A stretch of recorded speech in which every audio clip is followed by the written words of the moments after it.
Welcome, everyone. Welcome back. I hope you had a wonderful week.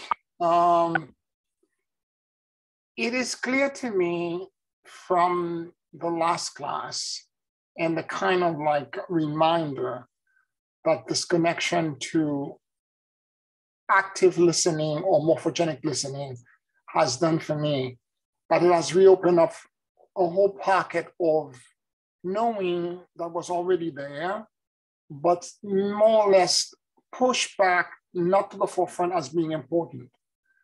But now I'm realizing the importance of it and the value that this has as it relates to everything else. I have said to many people in my classes before that this idea of truly listening to self and surrendering into the depth of your own heart, to listen to your own brokenness, to listen to your own fears, to listen to your own suffering, and to go home to self, and to allow yourself to go so deep inside that you begin to finally have compassion for yourself. Accept the fact that you're not perfect. And this part is huge, because in order for you to be truly emotionally intelligent, when you're engaging in that kind of listening and you go deep within yourself and you realize that there were all these imperfections, all these moments that created trauma, fractured, fears, cellular memories of things that are clenched in you, all kinds of things that are not right with you. One of the first things that needs to happen, you have to have compassion for yourself. You have to realize that I am not perfect. And I have to accept myself broken, shattered, fragmented as I am. And that acceptance of you with all of your imperfection is the beginning of your recovery, of your healing, and of your repair. And unless you get to the point of that acceptance, you cannot move forward. So the idea is to go into all of the parts of yourself where you're seeing all of the twists and turns that you have done in the past internally to try to survive. And with all of these survival things that are twisting and turning, how do you now,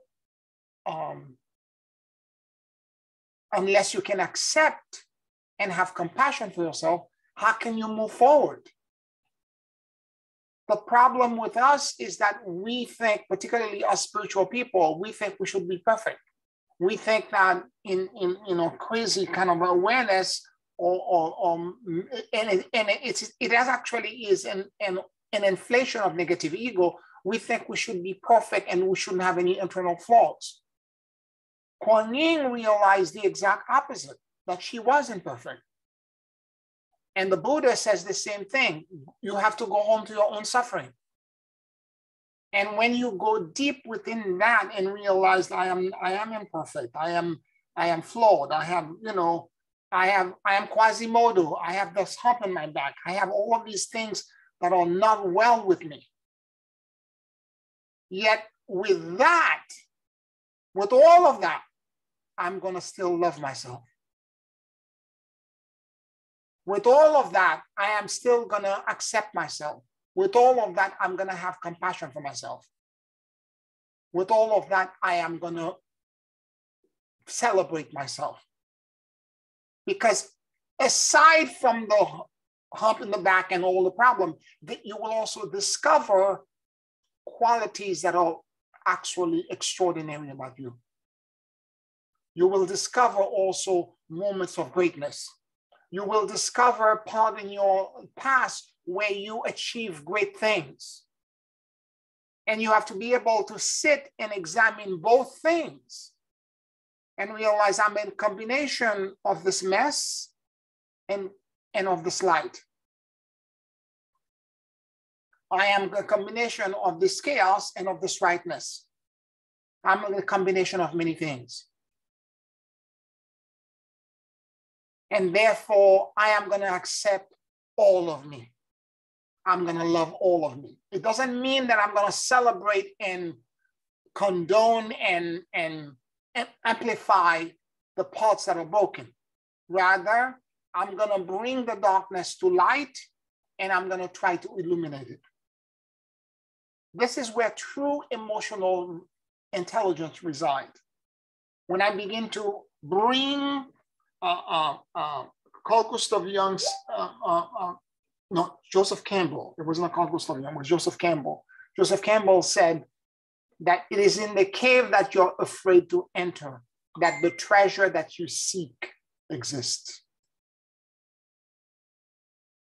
And our own inner self is the part that most light workers do not want to venture in. Like all the upper chakras, everything related to the heart space, all the way up to, you know, the seventh chakra. We are famous for aligning with, connecting with, and being in perfect harmony with. But we cannot accept and know and be with the parts of us that we that might have a slight differentiation, that might be a little bit off the path of us, or the perception of ourselves being in imperfection. And if you can accept the fact that you're the combination of all of these things, not only the part that are, again, slightly messy, but also the part that are illuminated, that you're also kind to others, you have compassion, you're serviceable, you're a good giver, you have all these things that are really positive about you. And you can also accept the darkness and say, okay, this is the part that's not illuminated. I am fearful, I panic sometimes, I can be angry, I can be a little bit out of control about this, that, or the issue. These are my pet peeves. And if you can look at all of it together, and you realize, okay, and the reason I am all of these things is because when X, Y, or Z or the other is happening, Janice, I'm going to mute you, okay? There's some thing in the background, all right? Okay, perfect. Sorry, I'll mute myself. Yes. So there is some, we have to realize that these things can cohabit. And the cohabitation, when we did the work on the archetypes had they had higher octave and lower octave. They had positive aspect and negative aspect. And the idea of working with archetype is to realize the archetype by themselves are neutral. It is what you project. It's our own human experience that project a charge, either positive and negative, into them. And the idea of individuation or balancing all of the archetypes is to recognize that you cannot, for example, the destroyer archetype, you cannot cut that out. It would be to the effect of cutting your liver or your intestines out. All the parts that are inside of you play an essential role in the balance and the equilibrium of your psyche and therefore of you. I'm not asking you to remove these parts and remove the suffering. I am asking you to heal the suffering so that the trauma that originally created them, the need, the emotional need you had that was not met, that caused the suffering to begin way back, whatever that need was, whether it was a need to be loved or to be adored or to be supported or to feel safe, to be defended, whatever that need was that was not met. If you can provide a space for that need to be met now so that it can heal, the suffering will end. That's the point. And only you can do that work. Not someone else, only you can do that work. And this is why you have to go within. This is why you have to listen to yourself. This is why you have to go so deep inside of yourself that and again, it's slow work, but it's also accelerated work. Because if you're not doing this, it will take you multiple lifetimes for you to get it. And as you do it 10 minutes per day by having this conversation and going into your heart space and doing this morphogenic listening and asking yourself these questions: what am I hiding to myself? What am I not seeing? What am I not perceiving? What am I blinded about? What am I blinding myself to? And when you wait for an answer and these things begin to surface, and again, sometimes you're beginning to feel something showing up, but you cannot determine exactly what it is because you had buried it maybe for 30, 40 years or multiple lifetimes for that matter. And it begins to show up and bubble up very slowly, very gradually. And eventually it will show up as a suffering of some kind, as an imbalance of some kind. But as soon as you begin to go even deeper into the acceptance, once you realize what the need was that was behind this imbalance in your emotional perception, the moment you find the need, then you can provide that need now. Find a way to provide that need now. I was watching Thich Nhat Hanh in a conversation, just somebody forwarded me a video of him. I had sent you the video last week about him talking about Kuan Yin. But anyway, so this new video was about loneliness. And this woman asked about loneliness. And one of the things he said, loneliness is a disconnection to everything else that's around you, to feel separated from the sun, from the plant, from the tree, from the star, from the air, from the water. And he was saying that, but we're not disconnected. It's just the perception of disconnection. And the sun is not disconnected to you. It's not the sun, because if the sun was really disconnected, there would be no life on Earth. It's illogical to think this way. And then finally, he got to the point of saying the obvious truth, which was that what you're disconnected to is love. That's why you're feeling lonely. A perception of love. And the way around it is to find one thing to love. It could be a cat, it could be a lizard, it could be a cockroach, it could be a tree, it could be, it doesn't matter. Express love to something else and someone else. And hopefully that love will be reciprocated and you will feel connection and the loneliness will begin to dissipate. Now then multiply that same connection to everything else around you. It's simplistic, but it's extremely powerful. So what I'm asking you to do is to do real emotional intelligence work, which is to go within yourself and find the stuff that are broken, that seems to be shattered and fragmented, and to ask yourself, once you begin to realize what the suffering is and what the conundrum is, what was the need that I had that caused me to perceive that the world was not fulfilling it so that I'm now suffering? What was the need? And it could have been a need that your parents could not provide, or a teacher, or the society, the culture, whatever that need is. You're grown now, you're not disempowered. Find a way to provide yourself with that need.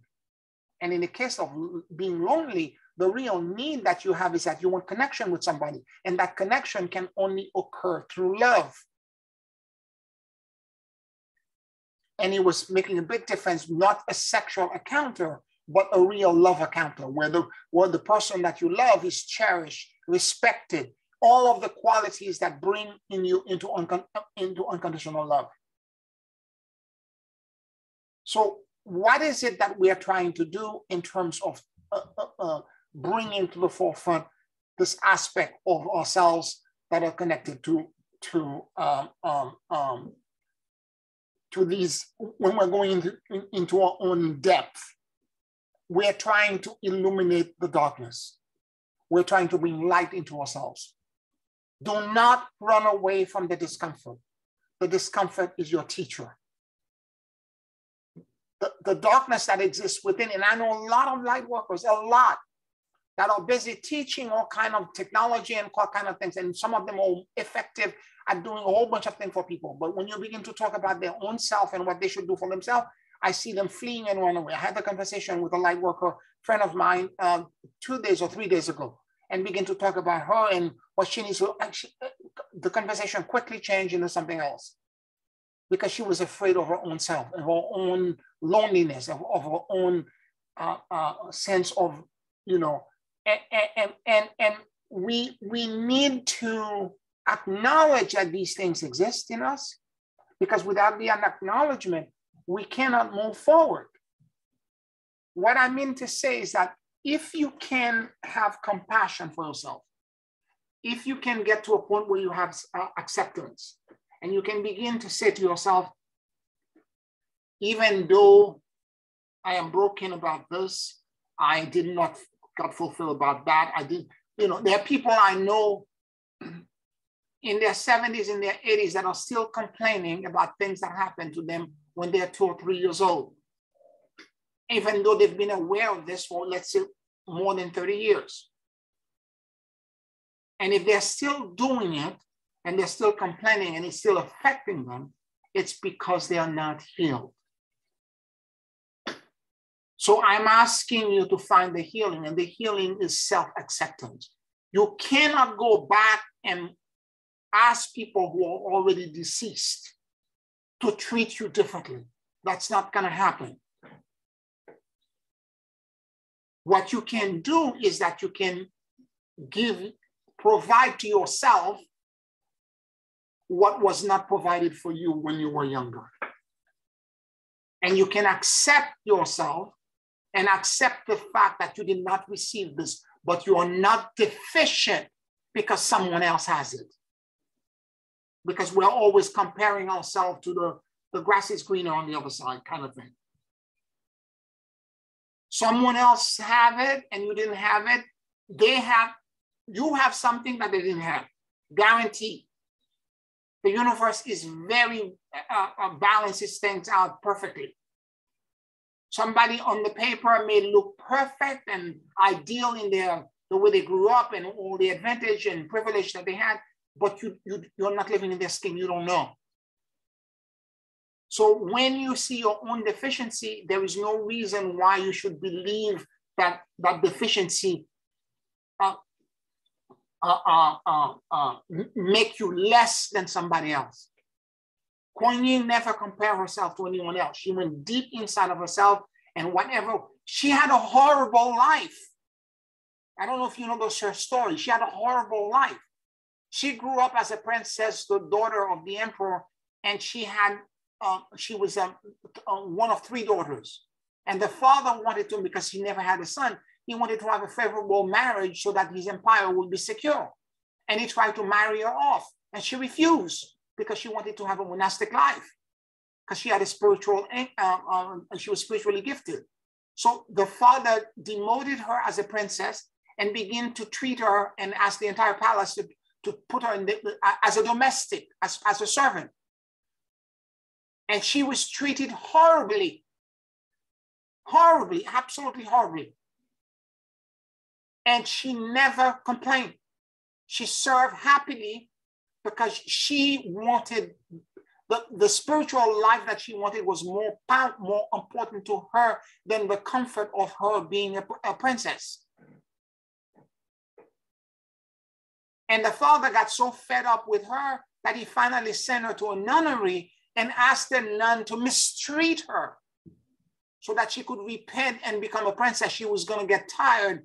And when she refused and was not doing this, the father considered her not her daughter anymore, but shaming the family, and sent killers to kill her. And somehow, because she was so close to ascending, spirit protected her, and she escaped into what is called Fragrance Mountain. And there, in loneliness, by herself on that mountain, she began to go deep to her own suffering, to everything that was done to her. And she accepted it. She made peace with it. She evolved compassion for her own self.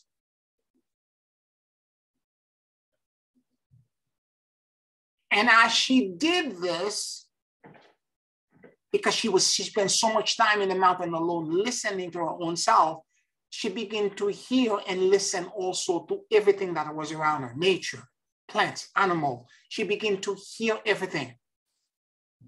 So from having that kind of internal emotional intelligence would evolve your capacity to have true social intelligence. Your ability to begin to hear and understand and have compassion for the pain, the suffering, and the brokenness of the people around you.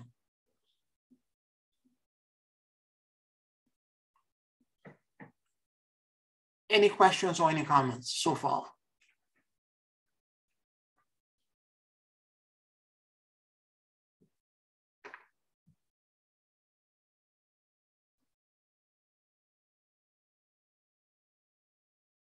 It is important for me to make you understand that jumping ahead into social intelligence, meaning by that trying to understand and the fear, the struggling, the pain and the suffering of others, you will never be an effective healer unless you begin to heal yourself first.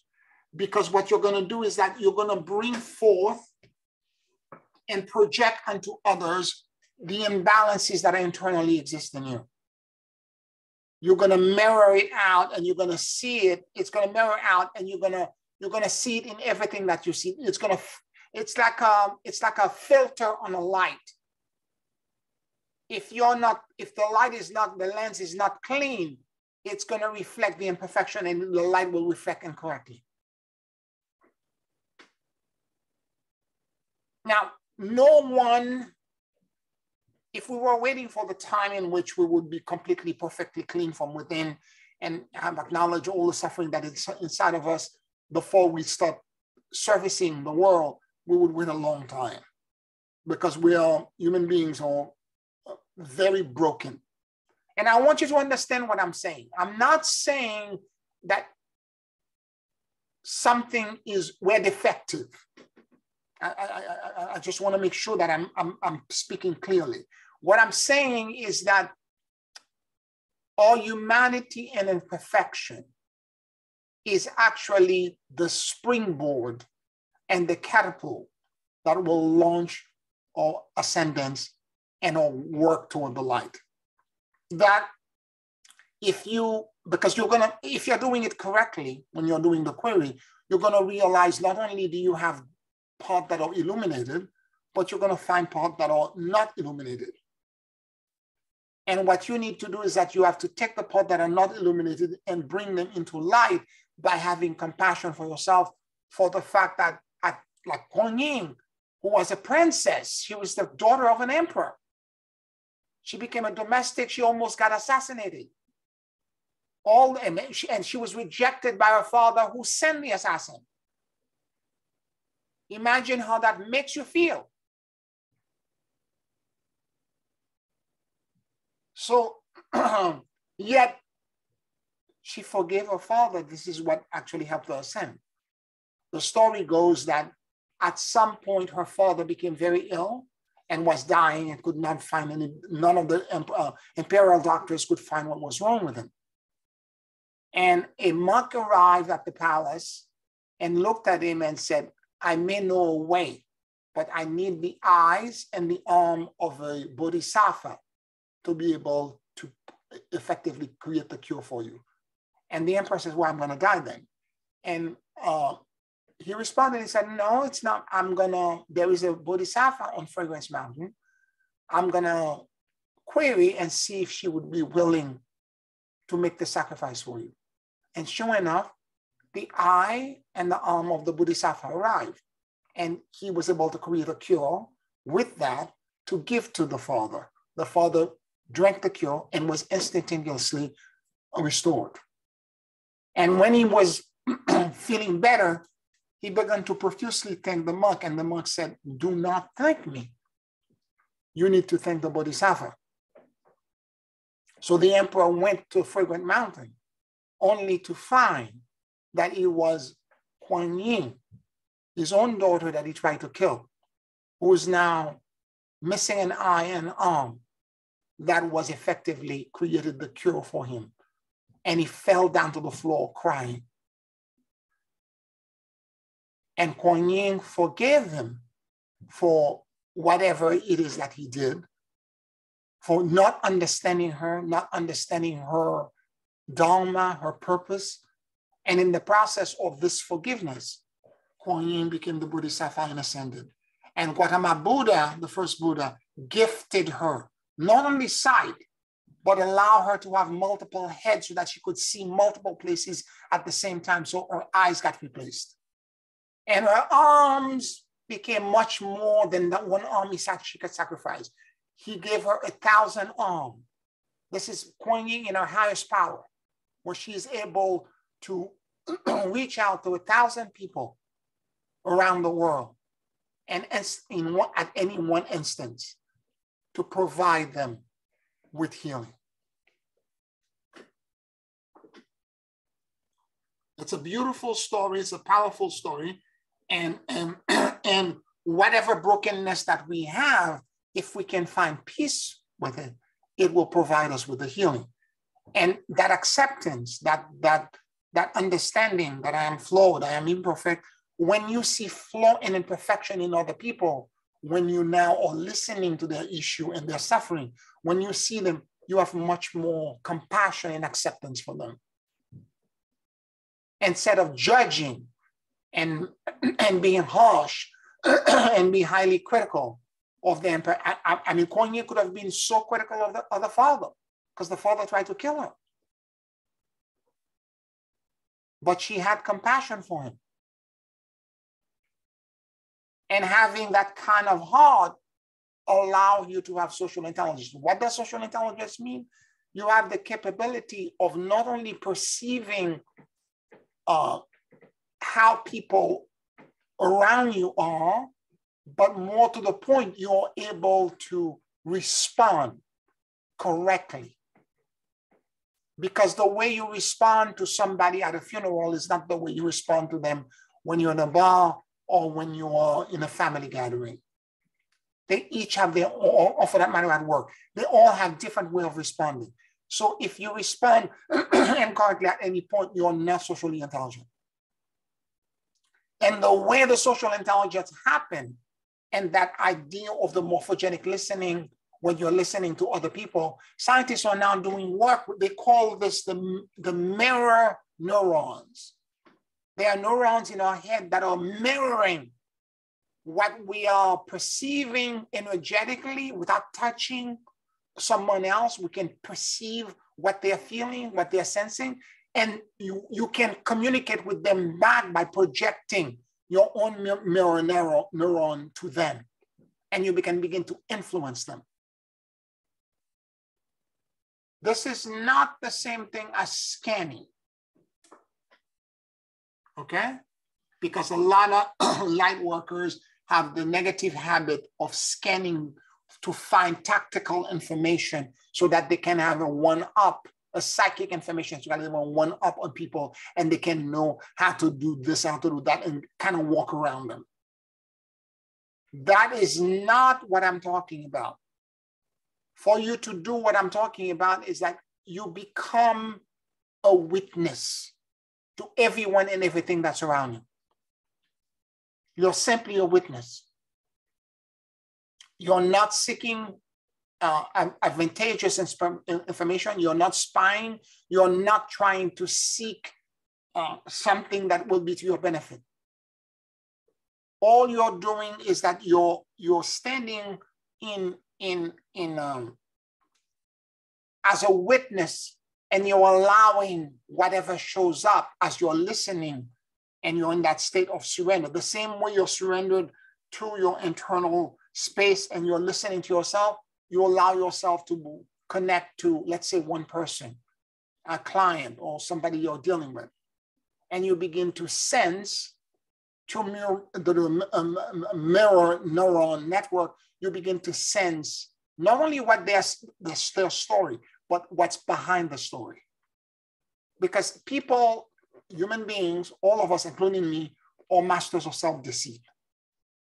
What we say is often a code for another truth that's hiding behind a word.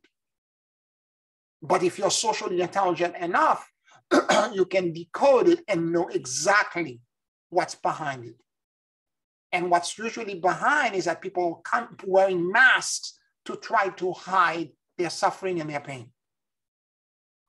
And to be socially intelligent is to be able to communicate and move beyond the mask. Because people will tell you one thing, oh, I'm all right, I'm okay. A lot of times they're not okay.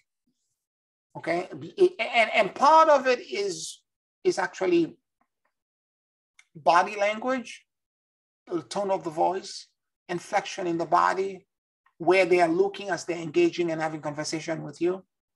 I remember Paula Dean, the restaurateur, who was caught using the N-word and was called a racist and was being canceled, the restaurant being closed. And she made a video saying that, as she's saying, I am not a racist, and her head is going like this. I am not a racist. Her body language is saying yes, while she's saying I'm not. You could tell that somebody's lying when the body language there's a discrepancy, right? I'm using this as an example because it was obvious, and multiple people who do that kind of thing for a living were pointing it out in the video. So, and that could be a very quick way for you to kind of like by observing. And when you're using the mirror neuron, you also you see details, you hear detail, you perceive things that anyone else would not have seen. Little discrepancies, little thing that somebody says, and all of a sudden you realize, wait a minute, there's a whole pocket of things in there that this person just jumped over. And if this person is in your care and you're trying to help them, you need to go back over this and have a deeper dive into that particular point.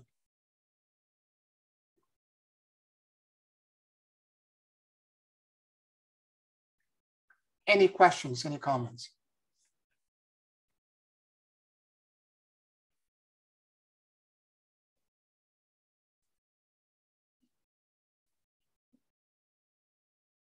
Now, social intelligence, it turns out, is something that's huge for a lot of corporations right now, because they're realizing that when they have leaders.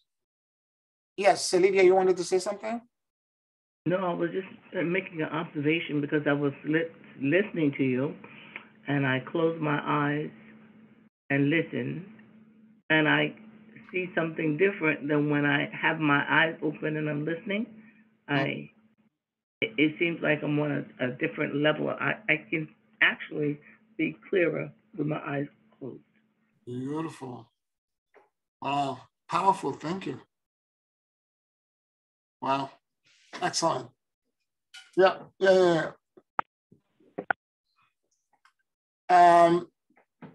So a lot of corporations, a lot of companies are now trying to train their leaders, mid-managers and all that and so on and so forth, or trying to hire staff that are more socially intelligent.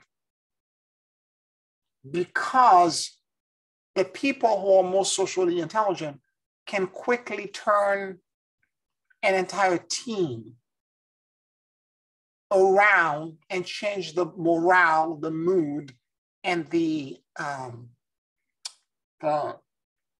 entire production of the company around, if you have someone at the helm that is socially intelligent. On the other hand, if you're socially abstruse and you have no social intelligence, you And by the way, it's a skill that can be learned, like everything else. You can learn emotional intelligence by doing the query and the stuff we did last week. And you can also learn how to become more socially intelligent. And if you are going deeper into the social intelligence, you can begin to automatically realize that the individuals the need that people in your staff or people in your care, your client, your students, people at work that you're working with, the needs that they have, if you understand them, you can respond appropriately. If you have a new assignment you're giving them and they are afraid, or they think it's going to be too much work, or they think, you can respond without even waiting for them to, because a lot of time people will lie. They will not, particularly to their superior, they will not tell you that they are afraid. They think they're going to fail. But if you can pick it up and you can say, do not worry, I'm going to be there for you. I know you, some of you might be afraid or intimidated by this new task, but I'm going to break it down. So by addressing it, you remove the charge and you help them along and you bring them along, and the team become much more effective to the assignment that you're giving them. The same is true when you're counseling someone. When you're listening to them, if you really are listening, and this is the thing with me, is that I've said this before, that there are times I have to cancel a client because I am not in that space. I'm not in the morphogenic listening space. And if I'm not in that space, I can't be effective. If I am with the client and I'm thinking about other things, when I'm with you and I'm engaged, I am 100% you. You are the most important thing at that moment in my life. I cannot entertain any other thought, idea. You are it, and I'm listening as you're telling me the story, and you're reciprocating back to me. I'm listening to everything that you're saying, not only your words, but the frequency, the vibration, everything else that's coming in as you're communicating with me. And whatever it is that I feel, particularly if I'm coaching you, I can stop you and say, okay, I'm perceiving this, that, or the other, and maybe these other things need to be addressed as well.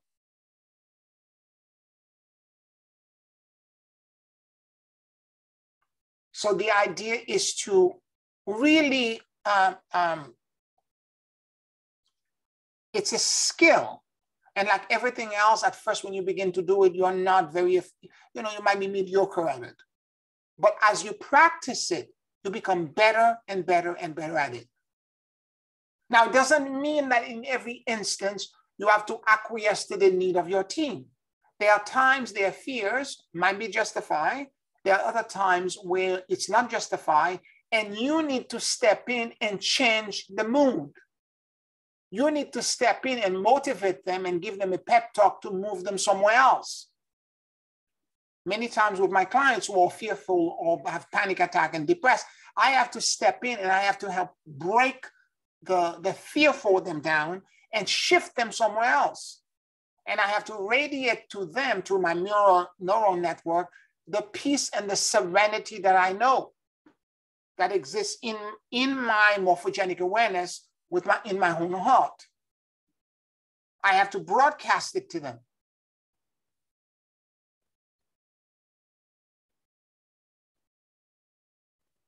This minor incidental little exercise of listening to self, what I call the morphogenic listening, what Thich Nhat called active listening, is the key to everything.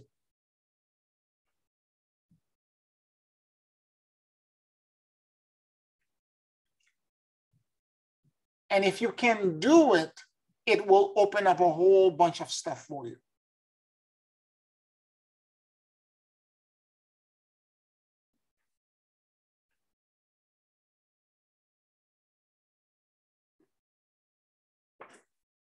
So up here at yeah, go this ahead. point, a lot of people, we have a new group of people that are coming into, the workplace and things like that. They never had to wait for anything. They don't know how to delay the gratification. They don't know how to plan, and the attention span is not has never been encouraged. Mm, Because I look at some young people. 'Cause I like to watch people. I've always kind of done that because I used to be very quiet. I never used to speak. I would just watch, and listen to people.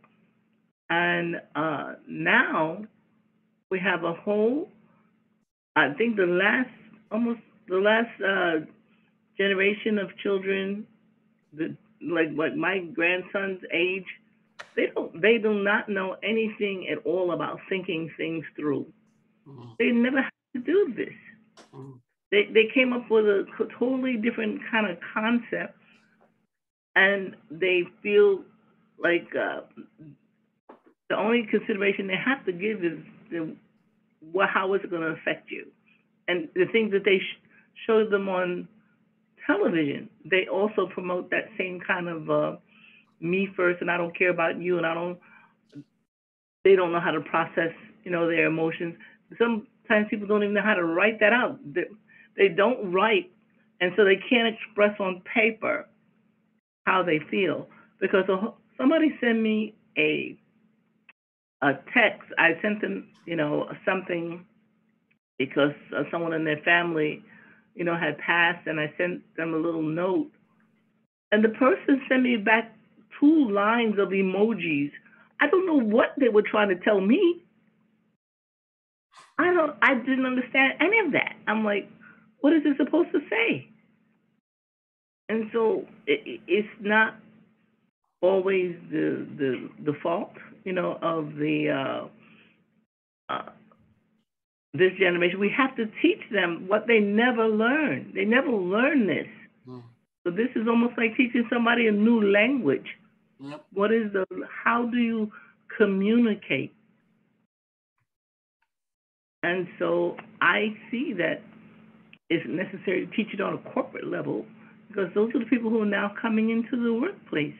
Those are the people who are now, if you try and obtain customer service from someone and you listen to the shortness of the person's attention span, how they snap back at you, how they do not even hear what you have to say.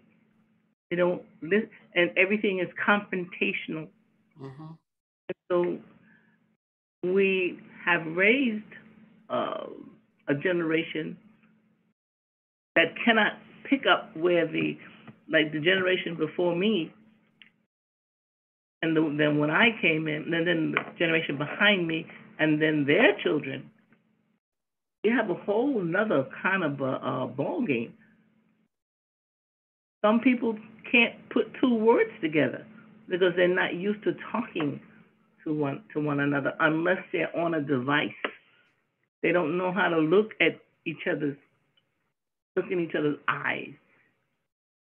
It makes them nervous and jittery and so forth. And then you have, the the people who are coming in that have, a whole kind of different mindset because of the autism and the vast spectrum that is. It's not just, one type of autism. It's a lot of different types of autism, and they don't know how to process what you're saying. They don't even, some people don't even want you to touch them or be near them.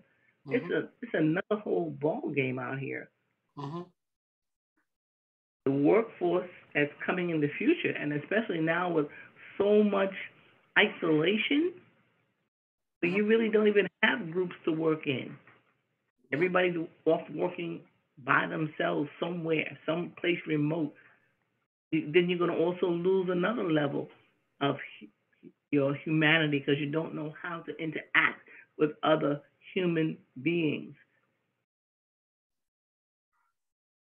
So I can see why this is really really important. And sometimes the last place they're going to learn anything is in the work environment, because it skips the schools, it skips your educational process. And when you should be now putting all of these tools together, that's when you're now first encountering, how do I learn how to get along in a group setting? Why do I feel threatened with everything anyone says? Why do I feel that someone's always out to get me? That kind of thing. So we really have a ways to go. We have machines trying to say, imitate the human expressions, and then we have humans that don't even know what the expressions are supposed to be. So how's the machine going to mimic that? So I don't know. Do we have enough time to do this? So Lydia, we don't have a choice. It's the only way. Yes. Right? And I'm going to concur with what you're saying. This is a great analysis of what you just said, because a lot of these children grew up multitasking. So they're scattered all over. They could do multiple things at the same time, and they're constantly on their computer or texting, or it's like somebody was saying it's like the zombie apocalypse. They used to be, it's like it used to be that you're on the subway platform, you would see people, although New Yorkers are not really talking to each other, maybe one person is reading the Times or the Post, and this other person is doing something else. Now everybody is in their device. They're looking and they're with their finger and they're scrolling. Everyone is in their device. Exactly. No one is talking to each other. No one is looking to each other. There is no social interaction. I'll give you an example of what I'm talking about. Years ago, when the gym was open, this is going way back, maybe 10 years ago. I met this man, the young kid, much younger than me, asked me for my number, etc. I'm like, okay, no problem, blah, blah, blah. And we should go out for eat and whatever. I'm like, fine. Send me, we're still at the gym. He got my number. He's trying to have a conversation with me. He's 10 feet away from me in my phone. Right. Do you understand? I freaked out. I'm like, why? Yeah. I looked at the phone kept on beeping, and I'm like, why am I getting this phone? Because this he's right here. Right. Why can't I have a conversation face to face? This makes no sense. Right. That's the way they're used to communicating with each other, and no full sentences about anything. Needless to say, I kaput everything. I was like, I'm not. I don't want to communicate. You seem like a nice person, but I don't want to have, forget it, because I was completely disconnected with that kind of mentality. I don't understand what was going on. I was puzzled. Exactly. I'm like, what's going on? Every 2 seconds, I'm getting a text. I'm like, what's going on here? You're standing right here at the gym. I'm working at this machine. You're right there. I'm looking at you. Why are you texting me? Right. I see people sitting in the living room together, and instead of talking to each other, they're texting each other. I agree. Yes. I'm like, when I walked into the room, I felt like the atmosphere was a little strange. Yeah. And then I realized nobody's talking. And then I realized everybody's on their own particular device. Yeah. And on top of that, I didn't have one. I didn't have a phone. And if I had a phone, I still wouldn't have been able to catch up with by the time I would get an answer to the person, they've been on to something else. And I'm like, why is this the case where we have 5 people and we have 5 telephones and no one's speaking? Everybody is texting across one to the other. And I don't get it. Usually I just walk away, but I wonder in my mind, what kind of world are we building? The difference between animals is that you could speak, and now we're losing the capability of being able to speak to each other. And more going along the same vein of what you're bringing up right now for us, Lydia, is the fact that the attention spent on anybody on these devices, it's no more than, it's about a little bit over 60 seconds. Right. You're right. And they move on to something else. A blink of the eye. That's exactly what you're saying. A blink of the eye. And they could have 3, 4, 5 different conversations at the same time. And they're flipping back and forth between all of them. And what I'm saying is different, because in order for you to be socially intelligent, you have to be completely focused to that one thing that's happening. It's something utterly different. How are you going to know how you feel if the only thing that you can say, you can put an emoji for how, or maybe that emoji is supposed to reflect what it is you're feeling, but it doesn't say anything. And so where do you go with this? I see that it could be helpful, but if that is the only conversation, if that's the only means of communication, there's a big lapse. You know, I once read a quote that really has stuck with me, and it says, "Speak so that I might see you." Profound. Yeah. Profound. Yeah. Absolutely. So yeah, I concur with you, Celidia. It's a different generation. So a lot of corporations right now are trying to hire people. In fact, I'm setting up a new website where I will be promoting and sell and really kind of diversify for the people who have that lack right now. Exactly what you're talking about now. Emotional intelligence, social intelligence, mindfulness meditation, and grief and loss management, and also to be a speaker to this corporation and to bring that information to them, to teach them how to do it. It's necessary. It's really very necessary. It's almost like watching a dying art. Yeah.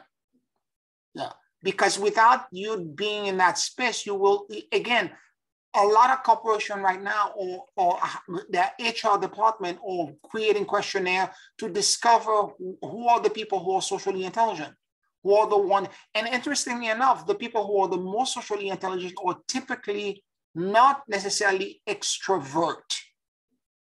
A lot of them are introvert, but that can show up as an extrovert given the right circumstances. Because in order for you to be socially intelligent, you have to be able to be silent. So it's typically the introvert who are able to do this better, because you have to be internal. Because you have to listen, and when you're listening, you cannot be distracted by other things. It's funny, just a few days ago, I left my old job 15 years ago. One of them, my coworker, called me over the weekend, and we had a nice conversation, and she kept saying to me, "You're missed, you're still missed. No one can do what you did." Because it wasn't just me as an architect. It was also the entire social intelligence that I brought to the company. Exactly. And everyone else is still missing me. She's saying to me, because she's moving up in the company, if I ever to be in a position of power, I would consider trying to hire you as a consultant, blah, blah, blah. I don't know if I want to go there, but anyway, she's not in that position right now. But she kept on saying to me, you left a void that no one else can fill. And yes, I was the only licensed architect that was there, and all these other people are not licensed. They don't know what they're doing. But more to the point, it was the social intelligence that I brought. Even the president of the corporation used to come to my office and close the door and basically confess to me, because of the energy I was holding as the person in there that was socially intelligent. Everyone would line up and would come in and would have a conversation with me. They would ask me for advice. They would ask me what do you think I should do? And so is having this, blah, blah, blah, and so on and so forth. And I would simply, most of the time, what I would do is that I would ask them more questions. Could you clarify? Did you go back over this? What did you say about this? Could you, that kind of thing. And then by doing this, all of a sudden, there's a pocket of clarity that showed up for them. Half hour later, he's out of the door and he's like, he's clear about what he's supposed to do.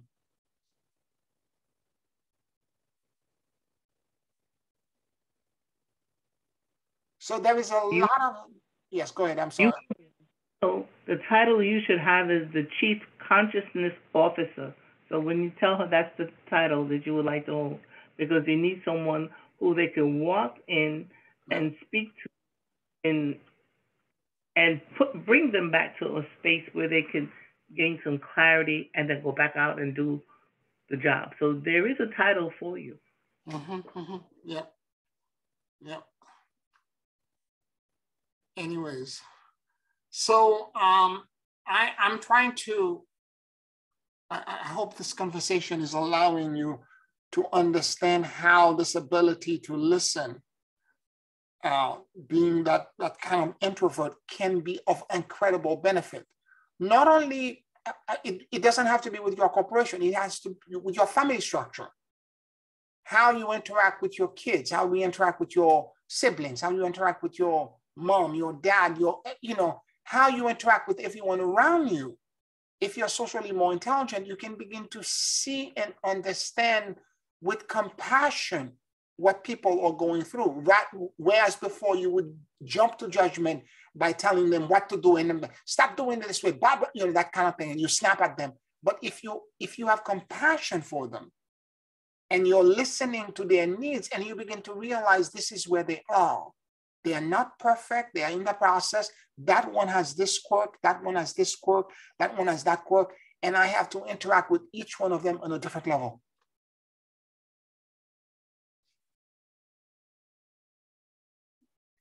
And all of your relationship will be a lot easier, and people will look forward to having a conversation with you.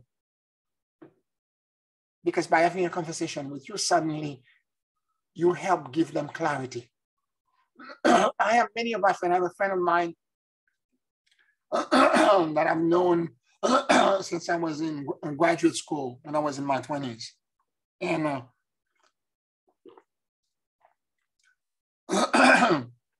he used to say to me, your gift of clarity is unbelievable, because, and he would say to me, the way you mirror things to me sometimes is terrifying, because I don't know if you noticed this, sometimes I would be talking to you.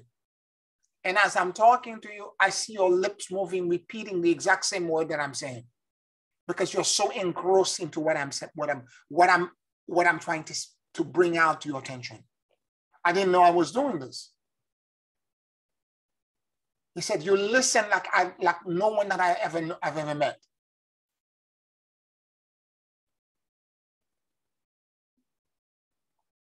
And that's really is my superpower. That's my gift. It's to be able to listen with such deep attention, because when I'm listening to you, everything else is out. Now, I'm not saying I'm there 100% of the time. Don't get me wrong. Because the moment I know I'm not there is I've listening to a client, and there were a few times, not always, but a few times, where instead of paying attention to them, I'm thinking about food. Okay? And if that happens, my attention is not present with them. I need to say the Ho'oponopono to bring myself back into a state of receptivity to capture whatever it is that they're trying to tell me. If I'm thinking about what's in my refrigerator and what I'm going to have for dinner while I'm talking to them, I'm not listening.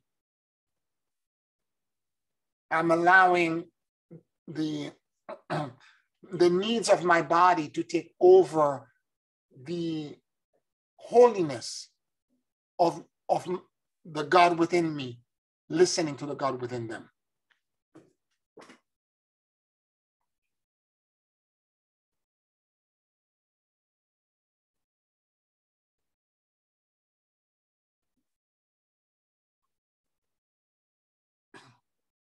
Any other questions or comments that anyone may have?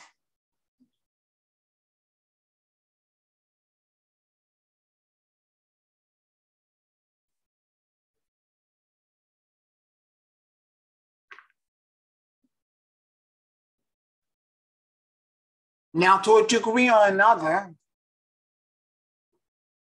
you already, many of you, because you're all healers, are emotionally intelligent and to a degree as well, socially intelligent. A lot of the things I've said here, you already are doing. Maybe some of you are not as internally emotionally intelligent because you haven't gone into the depth of listening to your own self, and you might have a greater strength at being socially intelligent. Because some of us, because of our own fear of going within ourselves, are projecting that ability into seeking out the need of others and trying to provide it and be there for everyone else, but except ourselves. Now, if you're doing this, there's something wrong. This is why I was saying it's like the pelican that's picking up its entrail and feeding it to its own kids. You have to heal yourself and provide to yourself first.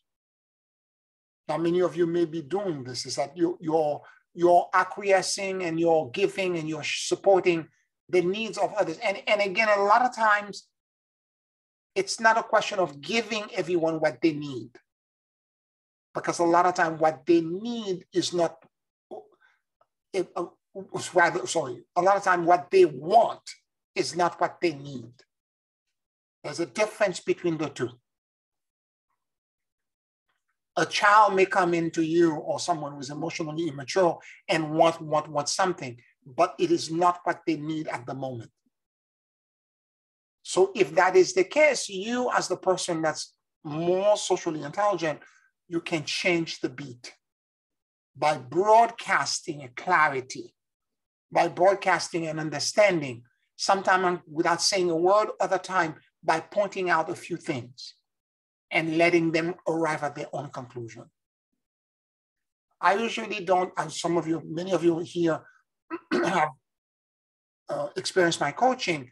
I don't necessarily tell you the whole thing out. I give you some hints, and the rest you have to conclude for yourself.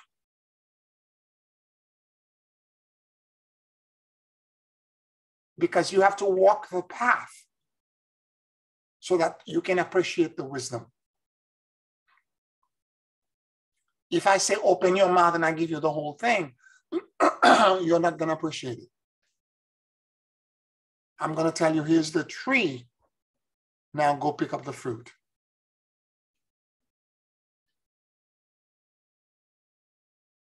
And when you reach up and you're able to get it, or you go in one of the branches, you shake it, and the fruit fall in your hand, that effort will make it your own.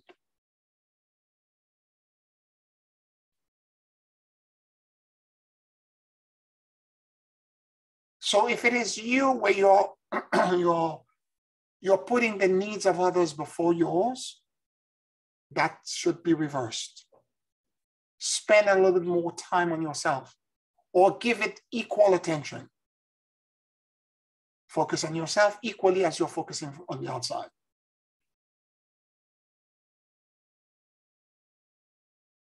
That way you can begin to nourish what's inside of you.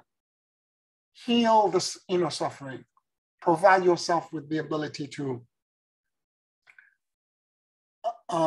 accept the brokenness, accept the human part, accept the fact that you're not perfect and that you're incomplete, and that not everything that you're going to do is going to come out golden. And whatever that part is that's not golden, you can begin, if you accept it about yourself, that acceptance begins the healing process. And from that acceptance and from that acceptance come self-love. You will project toward yourself self-love, self-compassion, self-acceptance. And the moment you provide that part of you that's dark, that seems to you imperfect, with that kind of love and that kind of compassion, it begins to transform into something else. Rumi says, and I'm going to quote it incorrectly, but something to the effect that the wound is the place where the light enters.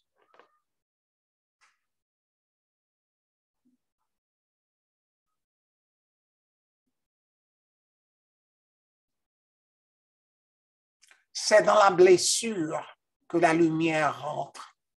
This is in French.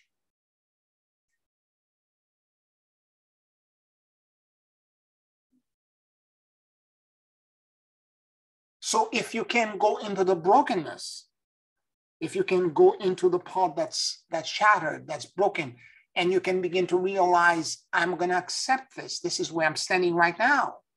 This is where I am. I'm not perfect. I'm incomplete. And find what the emotional need that created the suffering, that emotional need, when you begin to accept it and provide self-love to it,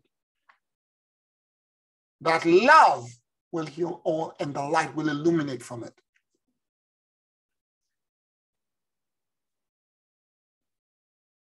And if you do this enough for you, you can do the same for other people. And guess what? The people who are socially intelligent are the ones that are going to lead the world. In the new earth, it's the social intelligence that will be the skill set. Of course, spiritual intelligence follows after that, but it's the skill set that everyone will want to have.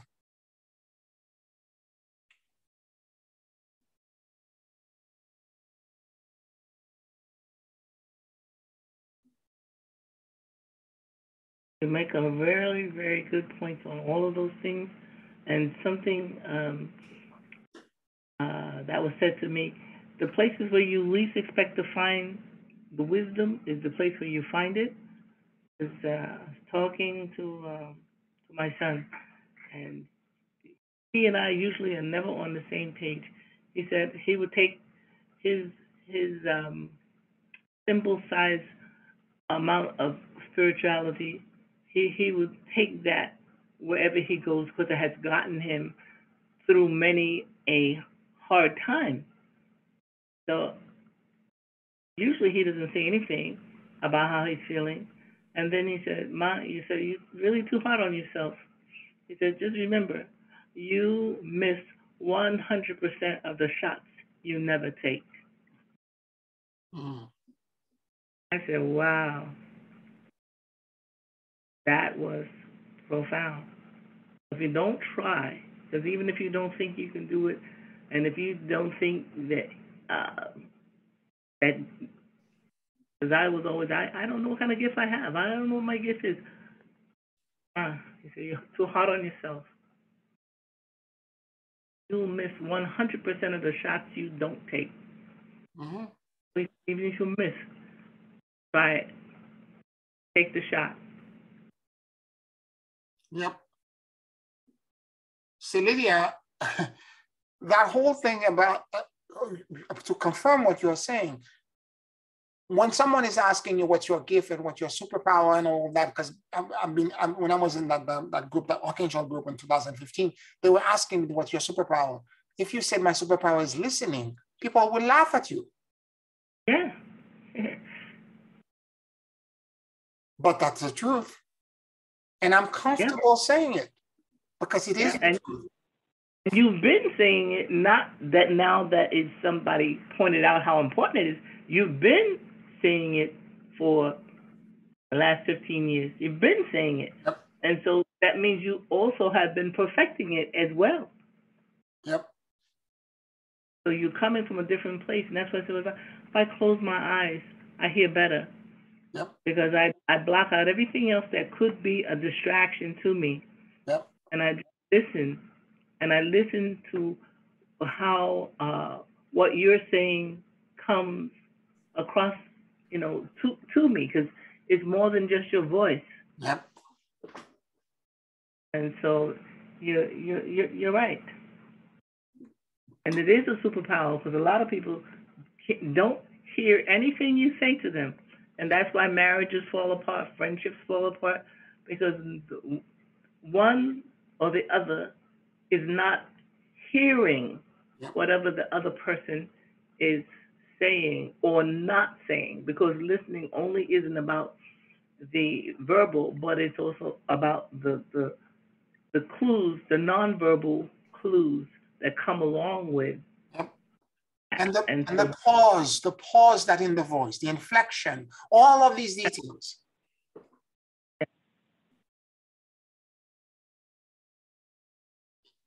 It is an art. Yep. And art. It's a skill set that can be sharpened. Yes. We all can learn it. It's not like your IQ, you're born with it. Both of these skill sets can be learned. And it comes stronger, better, and better with practice. And this is my invitation to you to practice this more and more, because the entire ascension mechanic that I'm teaching you, everything that I'm teaching you even now, comes through that gift. Everything that I downloaded, including the order of Melchizedek initiation, everything that I've given you comes from that gift. It didn't come all at once. It comes bit by bit by bit by bit. And over time, when you put it all together, there is an entire ascension yoga. And you have access to it and more. Every one of you. I don't have exclusive right to this.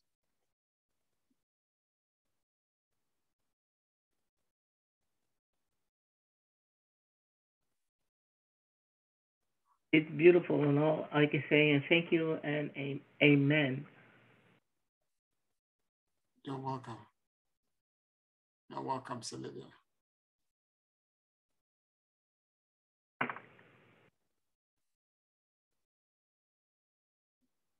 Anybody else wants to share anything?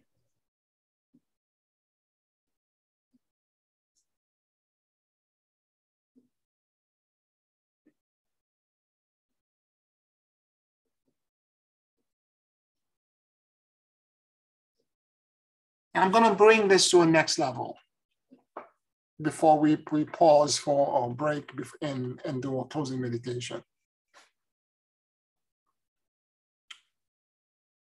That skill set of social intelligence or emotional intelligence leading into social intelligence, that ability to listen, is so fundamentally key to the landscape that the whole planet is traversing right now. Now, we went very internal to ourselves, but the greater context of all of the catastrophic events that are befalling the planet and will continue for the next, until 2030, we're going to need to know how to listen, because it's through that ability that we will be able to have emotional, physical, and spiritual agility, or very ability to adapt, to move to the next phase in the evolutionary ladder, depends on this gift. Because if you're sensitive enough ahead of time, you will know what's going to happen. And you will prepare and have the people in your circle of influence be prepared to move and adapt, to change, and to quickly position yourself so that you can thrive and move toward the bridge that will take us into the new earth.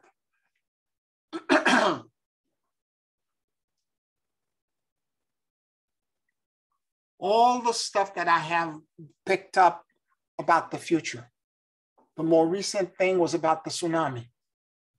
I remember when I spoke about the tsunami in this series of classes, I had the dream on the morning that I woke up, the Sunday morning, and I saw a wave that was 200 feet tall. And I remember I felt extremely vulnerable. I didn't want to share it with the class, but I thought it was important enough and that I had to leave a time stamp on the fact that the dream occurred on that day. And I spoke about it in the class, and I was very vulnerable because the dream scared me. And it scared me because I know myself. When I see something in a vision in meditation, it's a future that's still potential for manifestation. But if it shows up in my dream, that future is decided and it's going to happen. And I can't change it. And I remember being so vulnerable that afterwards, Marjorie, my sister, said to me afterward, "You were so vulnerable, I don't think you should mention these things in class anymore. You should write it down. You should not mention it because you were too vulnerable." And I'm like, well, I'm okay. I don't mind being vulnerable because I teach to vulnerability. I think vulnerability is not a weakness. It's actually part of your superpower. So I don't have a problem with that.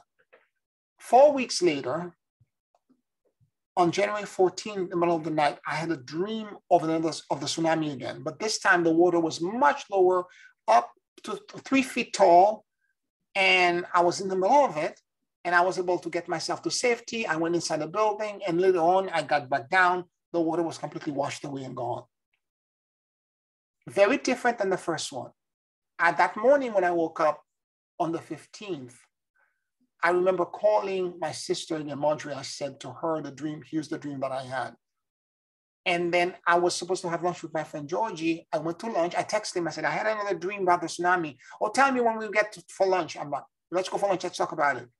I went to lunch, we had lunch. When I come back to my apartment, I opened the computer, I looked immediately, underground volcano erupted, tsunami watch in Japan, tsunami in somewhere in California, in Peru, in Australia, in New Zealand, blah, blah, blah. And it was a much lower level. Now, what happened between those two things is interesting. And I'm going to conclude with that idea.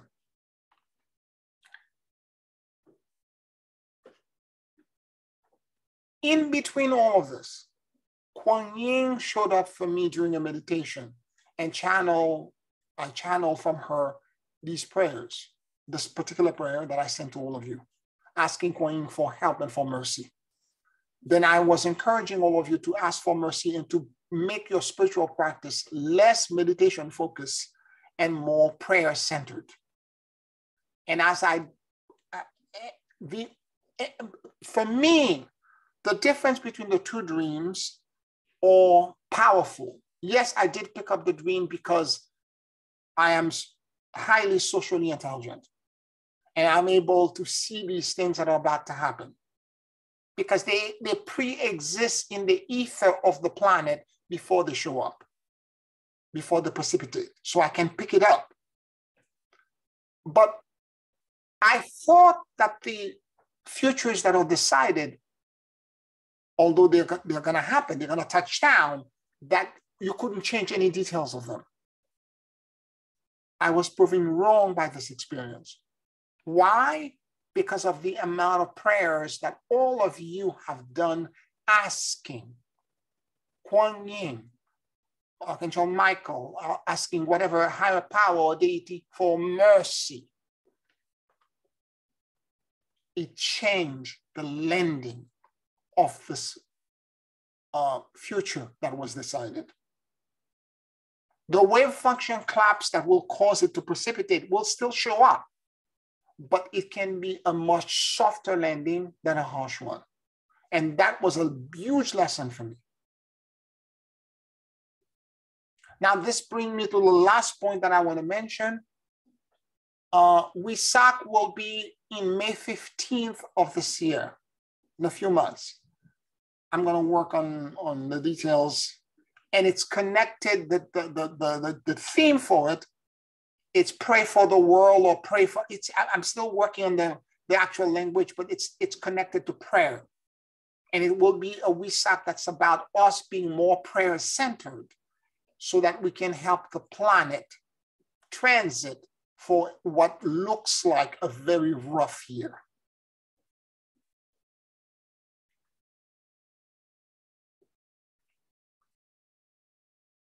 Any questions, any comments?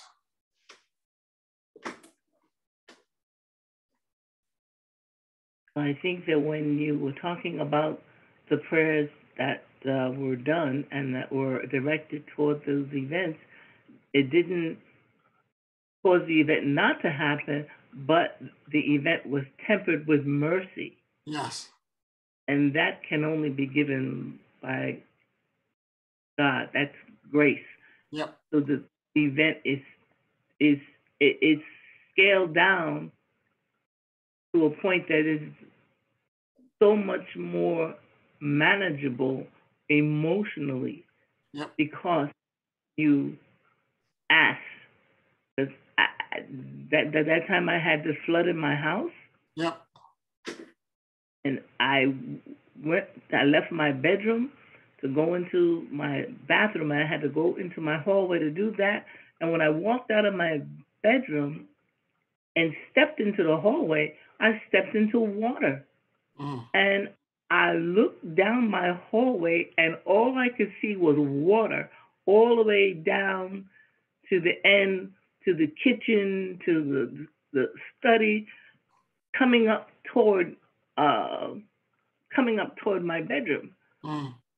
And I looked at this, and I was so stunned, by it, because it seemed like it just happened because it was during that Hurricane Ida. Yeah. The rain was so fierce, and the water was coming so fast. And I just went and sat on the edge of my bed, and I said, Lord,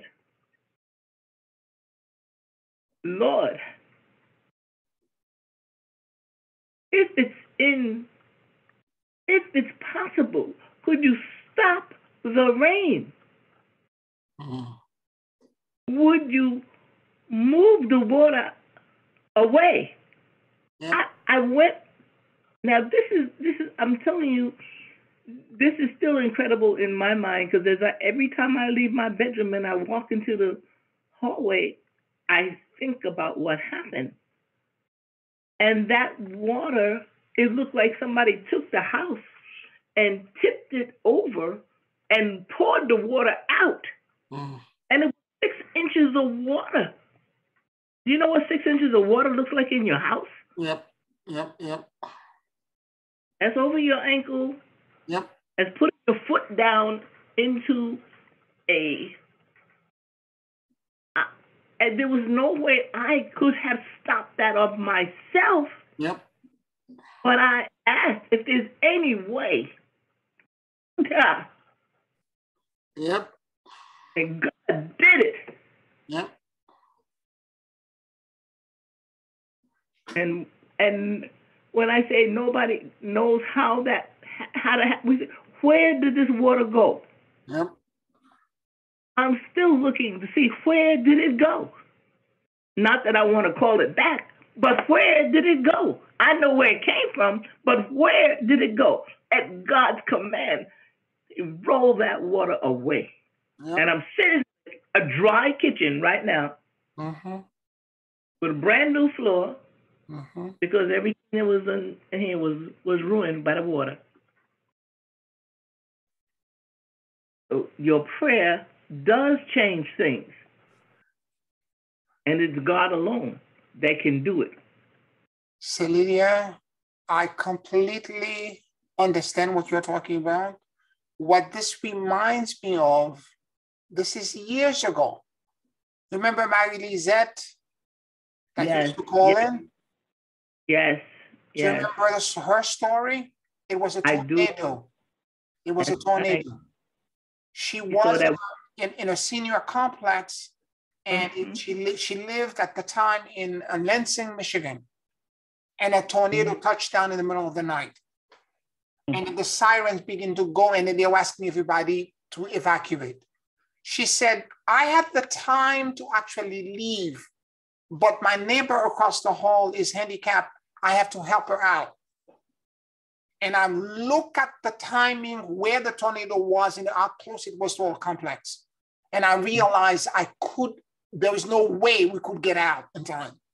And she said, I went to the window and I spoke with the tornado.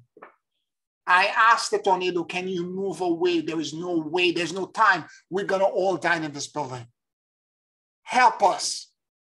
And the tornado turned. 45, turn.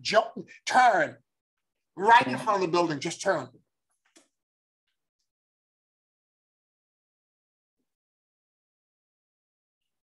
So I know what you're saying is true. Thank you, thank you. Thank you.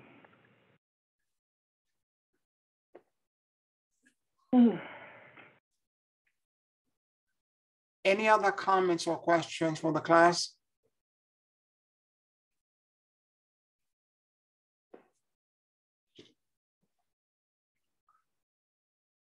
All right, let's take a 5-minute break and then we'll do the closing meditation. 5 minutes.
Take a very deep and slow breath.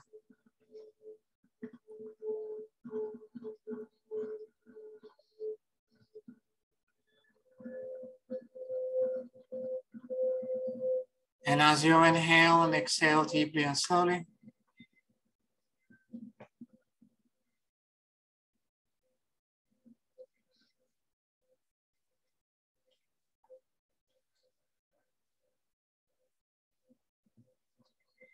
allow the universal life force that permeates everything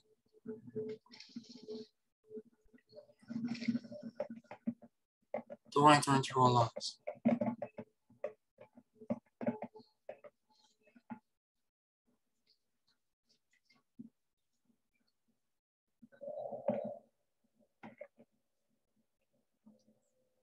Keep breathing deeply and slowly.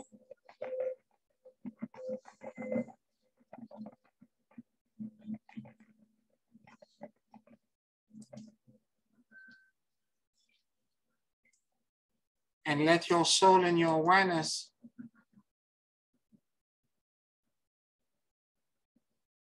drop in the middle of your chest.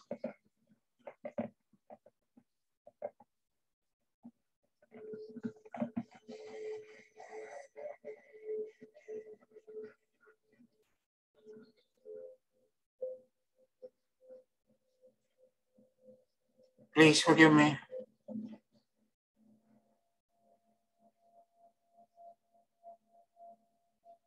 I love you. And I let go.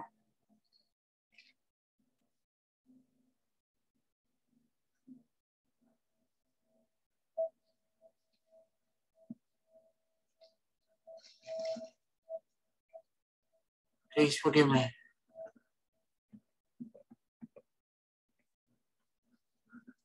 I love you.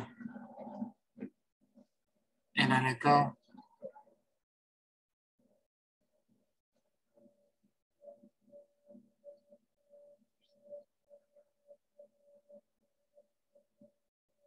Now let your mind and your heart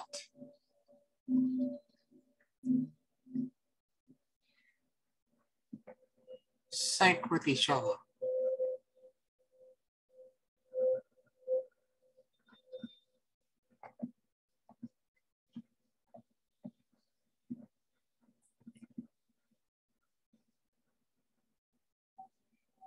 Keep breathing deeply and slowly.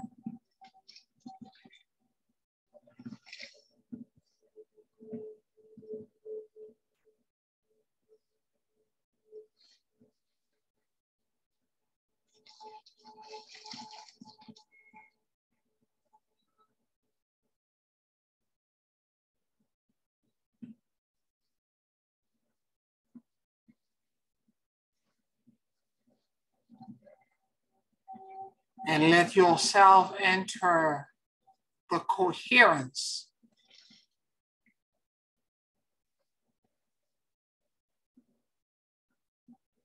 allowing your entire soul and awareness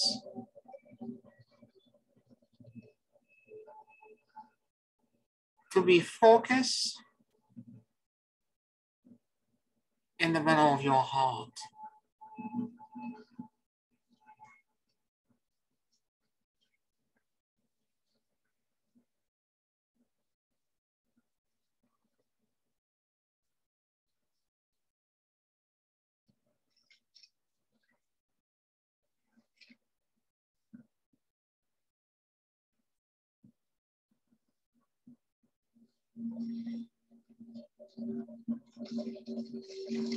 Please forgive me.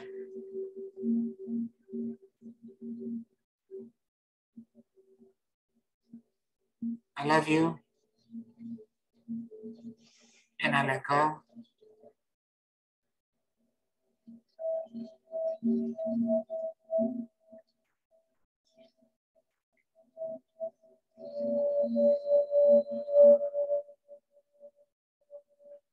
Please forgive me.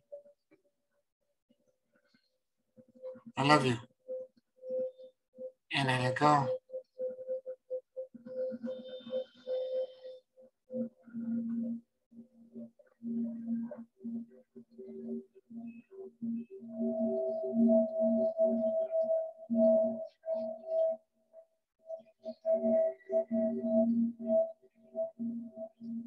Realize that you can perceive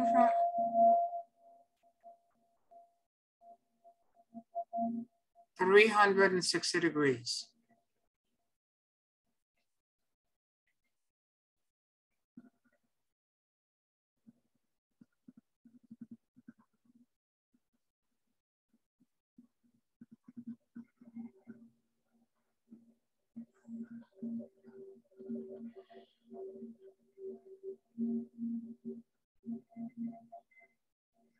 Keep breathing deeply and slowly.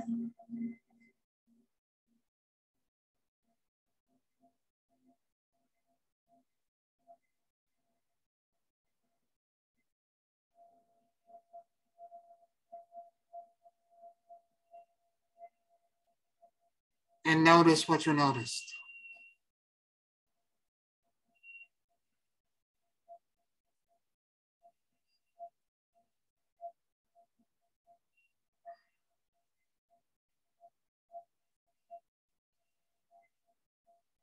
Listen.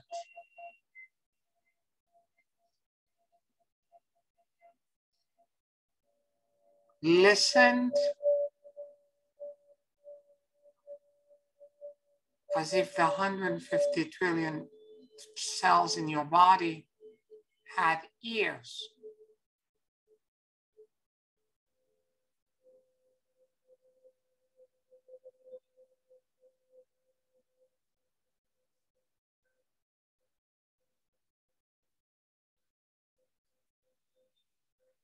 Listen with your entire heart, mind, and soul.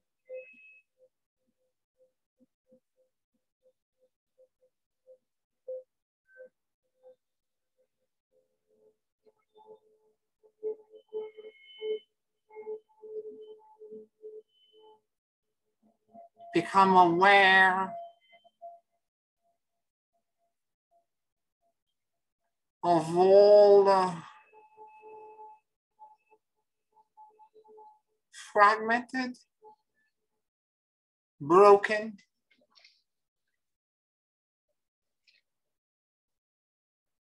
and unresolved parts of you.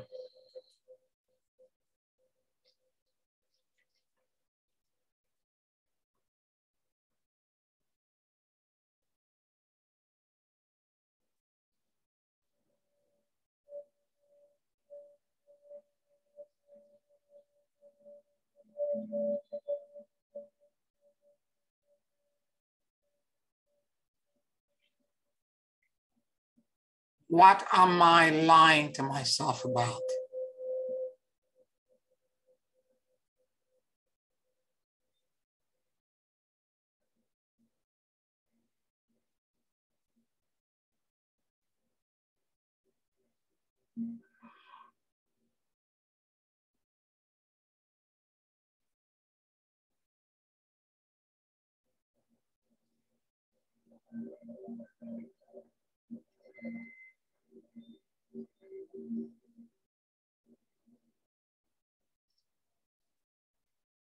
What am I not seeing?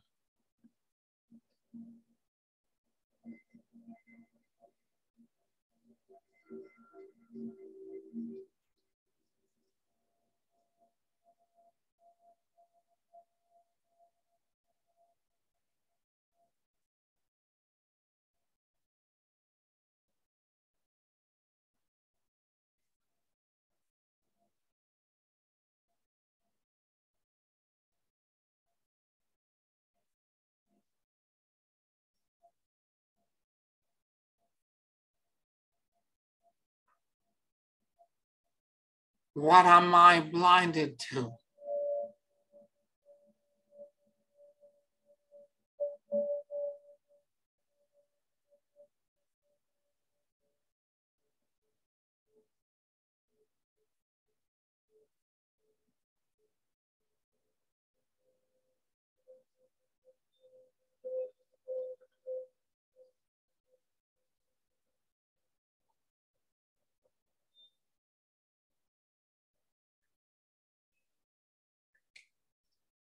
show me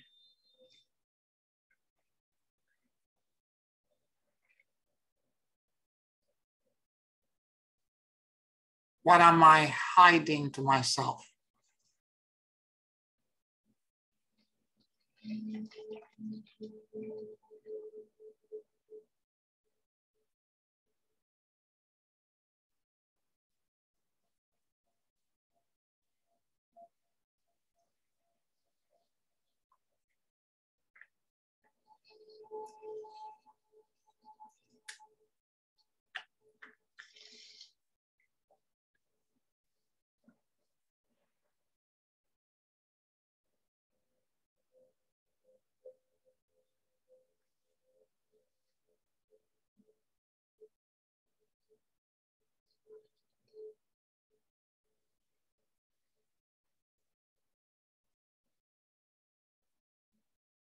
Keep breathing deeply and slowly.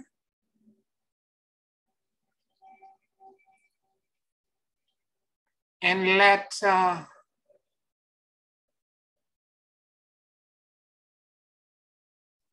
whatever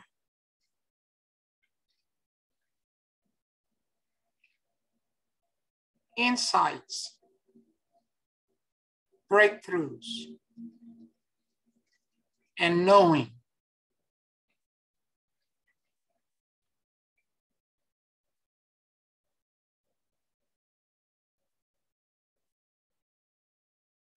that wants to show up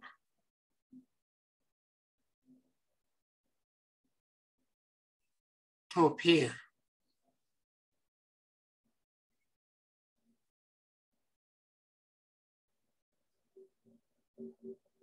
Be the perfect witness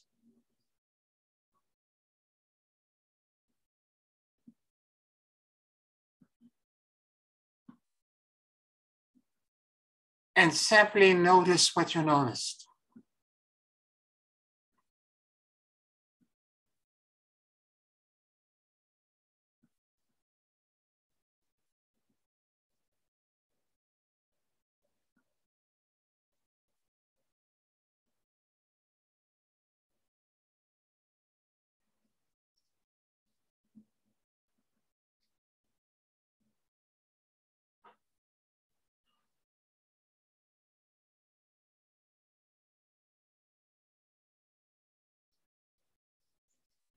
Keep breathing deeply and slowly,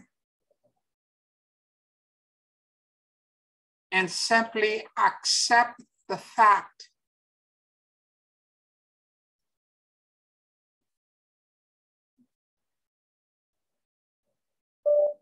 that you're human.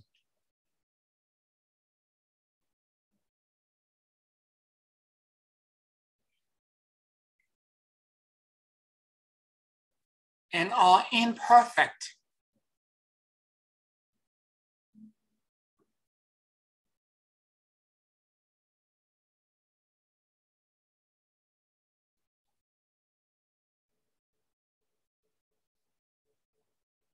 And surround this arrested development in you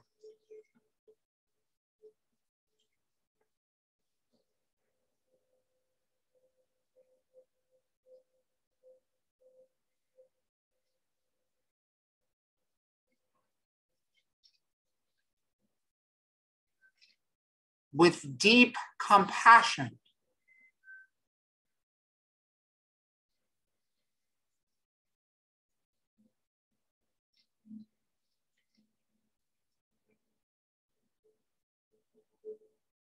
acceptance,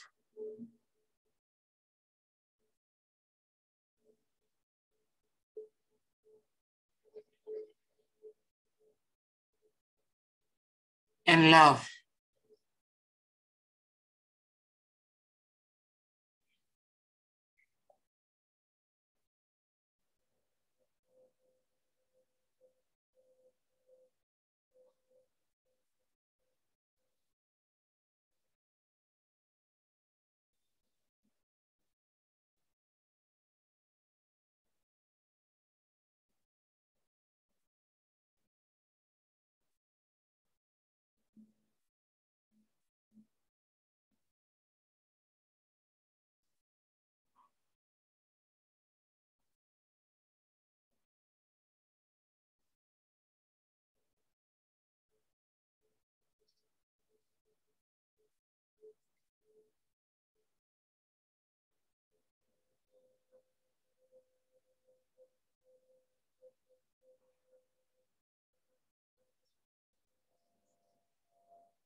thank you for the blessings.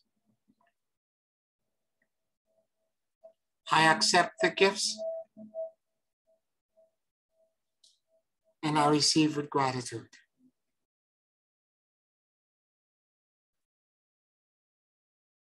Thank you for the blessings. I accept the gifts and I receive with gratitude.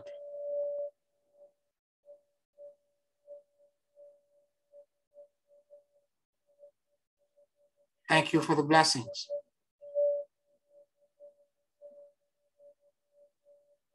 I accept the gifts and I receive with gratitude.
Take a very deep and slow breath.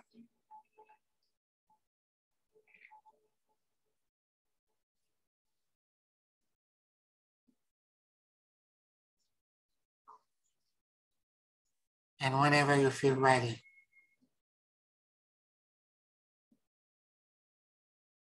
you can open your eyes.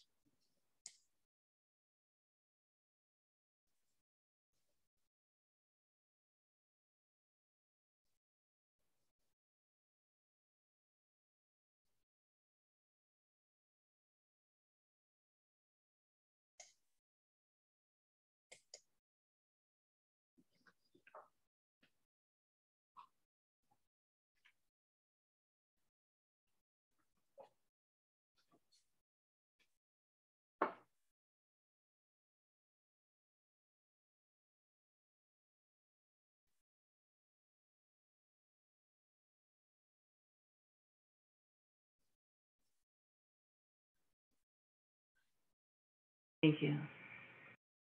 You're welcome.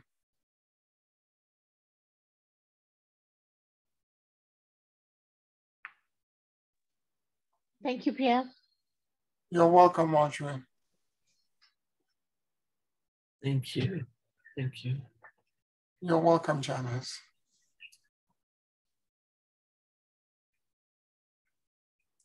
Don't forget, everyone, save the date, May 15th. It's going to be on a Sunday. It's the whole day, as you know. And we're going to be online for WISAC. I'll work on the details this week, okay?